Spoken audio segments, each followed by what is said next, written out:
Hello welcome to competitive exams library. ఈ వీడియోలో SSC నుండి వచ్చిన కొత్త నోటిఫికేషన్ అలాగే కొత్తగా వచ్చిన చేంజెస్కి సంబంధించిన డీటెయిల్స్ అయితే డిస్కస్ చేద్దాం. ఇది ఎస్ఎస్సి యొక్క అఫీషియల్ వెబ్సైట్ ssc.government.in. ఇక్కడ 3 అప్డేట్స్ మీకు కనబడుతున్నాయి. Normalization procedure for SSC exams notified after 1 June తర్వాత నుండి వచ్చే నోటిఫికేషన్స్ అన్నిటికీ కూడా నార్మలైజేషన్ ప్రాసెస్ ఎలా ఉంటుంది అని చెప్పి, అలాగే ఫేజ్ 13 2025 సెలక్షన్ పోస్ట్ నోటిఫికేషన్, అలాగే application through SSC mobile app చెప్పి 3 అప్డేట్స్ అయితే ఉన్నాయి కదా. 1 బై 1 చూద్దాం. సో ఈ నార్మలైజేషన్ అనేది మనకి జూన్ 1 తర్వాత వచ్చే నోటిఫికేషన్కి సంబంధించి అన్నిటికీ కూడా డిఫరెంట్గా అయితే చేయబోతున్నారు. ఆ నార్మలైజేషన్ ప్రొసీజర్ ఎలా ఉంటుందని చెప్పి ఇందులో మనకి ఫార్ములా ఇవన్నీ కూడా మెన్షన్ చేయడం అయితే జరిగింది. సో మీరు ఒకసారి చెక్ చేసుకోవాలనుకుంటే డీటెయిల్స్ అనేవి అయితే చెక్ చేసుకోవచ్చు. అలాగే ఇంకొకటి ఏంటి అంటే, గతంలో మీరు అప్లై చేయాలనుకుంటే ఖచ్చితంగా ఎస్ఎస్సి వెబ్సైట్లో మాత్రమే అప్లై చేయడానికి అవకాశం ఉండేది. ఎస్ఎస్సి మొబైల్ యాప్ యూస్ చేసి ఫోటో రిలేటెడ్గా మాత్రమే మనం చేయడానికి యూస్ చేసేవాళ్ళం కదా. ఇప్పుడు అలా కాకుండా కంప్లీట్గా యాప్ అనేది అప్గ్రేడ్ చేశారు. మీరు మొత్తం అప్లై ప్రాసెస్ అంతా కూడా ఈ యాప్లోనే ఆధార్ రిలేటెడ్గా మొత్తం అంతా ప్రాసెస్ కానీ, అప్లై ప్రాసెస్ కానీ, ఆధార్ ఆథెంటికేషన్ ఇవన్నీ కూడా మొబైల్ యాప్లోనే చేసే విధంగా యాప్ అనేదాన్ని అయితే అప్డేట్ చేయడం అయితే జరిగింది. సో మీరు my SSC mobile app use చేసి మొబైల్ అప్లై చేయాలనుకుంటే సో మీరు ట్రబుల్ లేకుండా మొబైల్లోనే అప్లై అయితే చేయొచ్చు, లేదా మీ దగ్గర ల్యాప్టాప్ ఉంటే వెబ్సైట్లో అయినా చేసుకోవచ్చు అప్లై అనేది. ఓకే, సో మీరు అప్లై చేసే ముందు ఒకటి చేయాల్సింది ఏంటి అంటే కనుక, వెబ్సైట్లోకి వెళ్ళిన తర్వాత మీరు లాగిన్ అయితే అవుతారు కదా. మనకి ఆల్రెడీ మీరు గతంలో అప్లై చేసిన వాళ్ళు ఎవరైతే ఉంటారో వాళ్ళు ఆల్రెడీ దగ్గర లాగిన్ డీటెయిల్స్ ఉంటాయి కాబట్టి, లాగిన్ అయిన తర్వాత ఎడిట్ రిజిస్ట్రేషన్ డీటెయిల్స్ మీద క్లిక్ చేసి ఆధార్ మొబైల్ నెంబర్ ఉంటుంది కదా, అక్కడ ఆధార్తో మీరు లాస్ట్ టైం అప్లై చేసి ఉంటే కనుక అప్లై చేయాలి. అక్కడ ఆధార్ కింద మొబైల్ నెంబర్ కింద వెరిఫై ఆధార్ అని చెప్పి ఓటీపీ అనేది ఎంటర్ చేసి ఆధార్ వెరిఫై అయిందా లేదా చూసుకున్న తర్వాత మీరు ప్రాసెస్ అనేది అయితే కంప్లీట్ చేయాల్సి అయితే ఉంటుంది. ఎందుకంటే ఆధార్ అనేది దేనికి లింక్ చేశారో ఆధార్ అనేది ఖచ్చితంగా కావాలి కాబట్టి మీరు ఆధార్ అనేది ఇస్తే కనుక ఖచ్చితంగా ఆధార్ కింద ఓటీపీ అనేది వెరిఫై చేసుకోవాల్సి అయితే ఉంటుంది. లాగిన్ అయ్యి మీరు పైన ఎడిట్ రిజిస్ట్రేషన్ డీటెయిల్స్ క్లిక్ చేసి మీ యొక్క ఆధార్ డీటెయిల్స్ కింద మనకి వెరిఫై ఓటీపీ అని చెప్పి క్లిక్ చేసి మీ ఆధార్ నెంబర్కి ఏదైతే ఓటీపీ వస్తుందో దాన్ని మనకి ఎంటర్ చేసి అయితే వెరిఫై అయితే చేసుకోవాల్సి అయితే ఉంటుంది. ఓకే, ఇంకొకటి ఏంటి అంటే, మీరు అప్లై చేసేటప్పుడు ఆధార్ ఫేస్ ఆథెంటికేషన్ అనేది కూడా కంప్లీట్ చేయాలి. ఆధార్ ఫేస్ ఆథెంటికేషన్ కంప్లీట్ చేయడం కోసం మీరు ఇక్కడ ఆధార్ ఫేస్ ఆర్డీ అనే యాప్ ఉంటుంది, మీరు గూగుల్ ప్లే స్టోర్లో సెర్చ్ చేయొచ్చు, లేదా ఇక్కడ లింక్ అనేది ఇచ్చారు కదా దీన్ని మీరు క్లిక్ చేసి యాప్ ఇన్స్టాల్ చేసుకుని రెడీగా పెట్టుకోవాల్సి అయితే ఉంటుంది. దీని ద్వారా ఫేస్ ఆథెంటికేషన్ ఆధార్కి సంబంధించి అయితే మీరు చేయాల్సి అయితే ఉంటుంది. ఇది అనేది మీకు ఆండ్రాయిడ్ వర్షన్స్ 11 ఆర్ హయ్యర్లో మాత్రమే మీకైతే ప్రాపర్గా అయితే పనిచేస్తుంది, ఇది కూడా గమనించాలి. ఓకే, ఇక నోటిఫికేషన్ వివరాల్లోకి వెళ్దాం. ఇది ఎస్ఎస్సి 13 2025 సెలక్షన్ పోస్ట్కి సంబంధించిన నోటిఫికేషన్. ఇది జూన్ 2 నుండి ఆల్రెడీ స్టార్ట్ అయింది. జూన్ 23వ తారీఖు లోపు మీరు ఆన్లైన్లో అయితే అప్లై చేసుకోవాల్సి ఉంటుంది. కంప్యూటర్ బేస్డ్ ఎగ్జామ్ అనేది 24th July to 4th August అయితే మీకు టెంటేటివ్గా అయితే కండక్ట్ చేస్తారో. మీకు ఏదైనా డౌట్స్ ఉంటే టోల్ ఫ్రీ నెంబర్ ఇచ్చారో దీనికి కాల్ చేసి క్లారిఫై అయితే చేసుకోవచ్చు. ఇందులో రకరకాల పోస్టులు అయితే ఉంటాయి కదా. అప్లై చేయడానికి 1/8/2025 నాటికి మీరు క్యాలిక్యులేట్ చేసుకుంటే ఇక్కడ డిఫరెంట్ డేట్ ఆఫ్ ఏజెస్ అయితే ఇచ్చారు.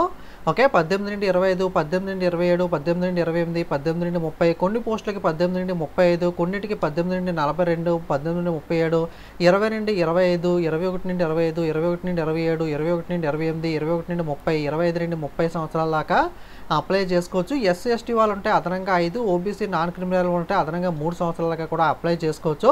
కాకపోతే ఈ పర్టికులర్ పోస్ట్కి సంబంధించి క్వాలిఫికేషన్ ఏమన్నా ఉందా, దానికి ఎక్స్పీరియన్స్ అడిగారు, ఇవన్నీ కూడా మీరు చూసుకోవాలి. సో ఈ ఎస్ఎస్సి సెలక్షన్ పోస్ట్ ఓపిక్గా మీరు కొంచెం మొత్తం పోస్టులన్నీ క్లారిటీగా చూసుకోవాల్సి ఉంటుంది. చాలా డిఫరెంట్గా జోన్స్లో మనకి పోస్టులన్నీ కూడా డివైడ్ అయ్యి అయితే ఉంటాయి. ఎక్స్పీరియన్స్ లేకపోతే కనుక ఎక్స్పీరియన్స్ లేని పోస్టులన్నీ జాగ్రత్తగా మీరు వెతికి నోట్ చేసుకుని వాటికి సంబంధించి మీరు అయితే అప్లై చేసుకోవాల్సి అయితే ఉంటుంది.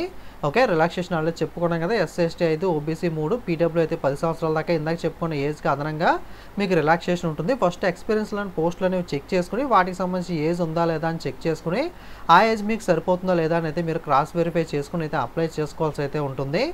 అప్లై చేయడానికి మీకు 100 రూపీస్ ఎగ్జామినేషన్ ఫీజు అయితే పే చేయాలి. SC ST PW ex service man అయితే మీకు ఉమెన్ క్యాండిడేట్స్ కానీ మీకు ఎటువంటి ఫీజు పే చేయాల్సిన అవసరం అయితే లేదు. మిగతా వాళ్ళు మాత్రం 100 రూపీస్ ఎగ్జామినేషన్ ఫీజు అనేది పే చేయాల్సి అయితే ఉంటుంది. ఎగ్జామినేషన్ సెంటర్ విషయానికి వస్తే కనుక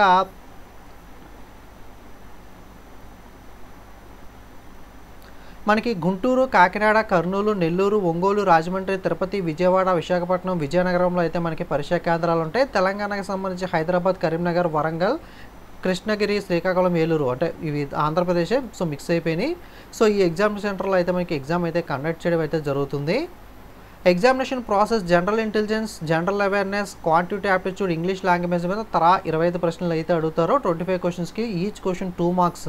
సో 50 మార్క్స్ అయితే ప్రతి సెషన్ అయితే ఉండడం జరుగుతుంది. 60 నిమిషాల పాటు 60 మినిట్స్ పాటు ఎగ్జామినేషన్ టైం అయితే ఉంటుంది. ఎవరైతే పీడబ్ల్యూ క్యాండిడేట్స్ స్క్రైబ్తో ఎగ్జామ్ రాస్తారో వాళ్ళకైతే 80 మినిట్స్ అయితే ఎగ్జామినేషన్ టైం ఉంటుంది.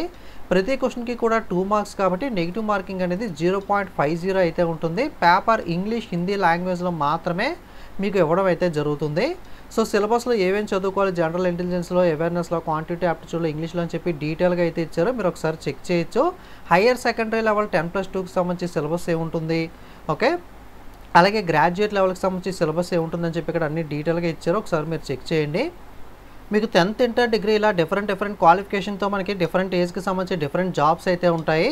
ఓకే, కొన్ని జాబ్స్కి ఎక్స్పీరియన్స్ అనేది కూడా అడుగుతూ ఉంటాడు. ఇక్కడ మీరు ఏ జోన్లో ఏ పోస్ట్ అనేది ఉంది, అది ఏ డిపార్ట్మెంట్ కింద వస్తుంది, దానికి ఏజ్ ఎంత, పే స్కేల్ ఎంత, క్వాలిఫికేషన్ ఏంటి, వాటికి సంబంధించిన ఖాళీలు వేకెన్సీస్ ఎన్ని ఉన్నాయని చెప్పి లాస్ట్లో మీకు ఆన్సర్ 3లో అయితే మీకు లభించడం జరుగుతుంది. ఒకసారి క్లారిటీగా చెక్ చేసుకోండి. ఓకే, ఇక్కడ 18 to 30 ఏజ్ ఇందాక స్టార్టింగ్లో చూసాం కదా, డిఫరెంట్ ఏజెస్ అయితే ఉంటాయి. 10th, ఇంటర్, హైయర్ సెకండరీ 10+2 అంటే ఇంటర్, మెట్రికులేషన్ 10th అంతే, 10th గ్రాడ్యుయేషన్ అండ్ అబవ్ అంటే మనకి గ్రాడ్యుయేషన్ రిలేటెడ్గా ఉన్న పోస్టులు ఇవన్నీ కూడా. సో ఇలా అన్ని క్వాలిఫికేషన్కి సంబంధించిన పోస్టులు అయితే ఇక్కడైతే ఇవ్వడం జరుగుతుంది. టోటల్గా 2423 పోస్టులు ఉన్నాయి. అన్ని కేటగిరీ వాళ్ళకి పోస్టులు అయితే ఉన్నాయి. కాకపోతే పోస్టులు అనేవి జోన్ వైజ్గా మనకి గ్రాడ్యుయేట్, 10th, ఇంటర్ డివైడ్ చేశారు. అలాగే పోస్ట్ వైజ్గా మనకి రకరకాల డిపార్ట్మెంట్ల వైజ్గా అయితే డివైడ్ చేయబడి ఉంటాయి. ఒకసారి మీరు క్లారిటీగా అన్నీ కూడా చూసుకున్న తర్వాత అప్లై చేసేటప్పుడు మీకు ఇక్కడ క్లారిటీగా ఇవ్వడం, మళ్ళీ అప్లై చేసేటప్పుడు మీకు క్లారిటీ అయితే వస్తుంది. కొన్నిటికి ఎక్స్పీరియన్స్ అయితే అడుగుతూ ఉంటాడో.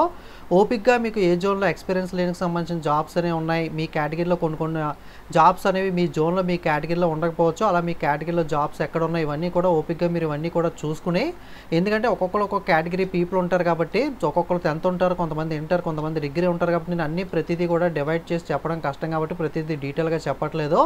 సో మీ క్వాలిఫికేషన్, మీ ఏజ్, మీ జోన్ ఎక్కడ అప్లై చేయాలనుకుంటున్నారో అవన్నీ కూడా చూసుకుని ఎక్కడెక్కడ ఖాళీలు ఉన్నాయి, వాటి క్వాలిఫికేషన్ సరిపోతుందో, ఏజ్ సరిపోతుందో, వాటికి ఎక్స్పీరియన్స్ ఏమైనా అడిగారు ఇవన్నీ చూసుకుని మీరైతే అప్లై చేయాల్సి అయితే ఉంటుంది. మీరు ఫస్ట్ టైం ssc.government.in అంటే ఎస్ఎస్సి ఎంటీఎస్ కానీ సీజీఎల్ కానీ ఇప్పటిదాకా అసలు ఒక్కటి కూడా అప్లై చేయలేదు అనుకుంటే ఇక్కడ రిజిస్ట్రేషన్ మీద క్లిక్ చేసి ఫస్ట్ రిజిస్టర్ నౌ మీద క్లిక్ చేసి రిజిస్ట్రేషన్ ప్రాసెస్ అంతా కంప్లీట్ చేయాల్సి అయితే ఉంటుంది. నోటిఫికేషన్లోనే మీకు స్క్రీన్ షాట్తో క్లియర్గా ఇస్తాడు ఎలా అప్లై చేయాలి ఏంటి అని చెప్పి.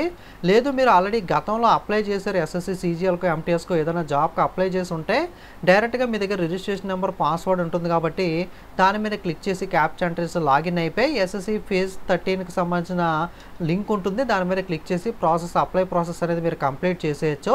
ఇన్ కేస్ పాస్వర్డ్ మర్చిపోతే ఫర్గాట్ పాస్వర్డ్ ఆప్షన్ కూడా ఉంటుంది.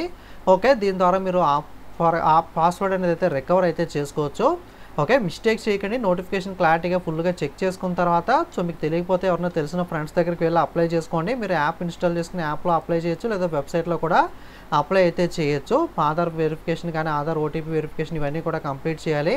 ఓకే, ఆల్రెడీ స్టార్టింగ్లో చెప్పాను కదా, ఆల్రెడీ అప్లై చేసిన వాళ్ళు ఎవరైతే ఉంటారో వాళ్ళు లాగిన్ అయిపోయి మీరు ఎడిట్ రిజిస్ట్రేషన్ డీటెయిల్స్ దగ్గరికి వెళ్ళి మీ ఆధార్ డీటెయిల్ దగ్గర వెరిఫై ఆధార్ అని చెప్పి ఓటీపీని ఎంటర్ చేసి ఆధార్ని వెరిఫై చేసుకోవాలి అప్లై చేసే ముందు. ఇదైతే మర్చిపోకండి. ఇది ఎస్ఎస్సికి సంబంధించిన ఫేజ్ 13 2025 నోటిఫికేషన్ వివరాలు అనేవి. వీడియోని లైక్ చేసి మీ ఫ్రెండ్స్కి కూడా షేర్ చేయండి, వాళ్ళు కూడా ఇన్ఫర్మేషన్ అనేది తెలుసుకుంటారు. Okay, thank you.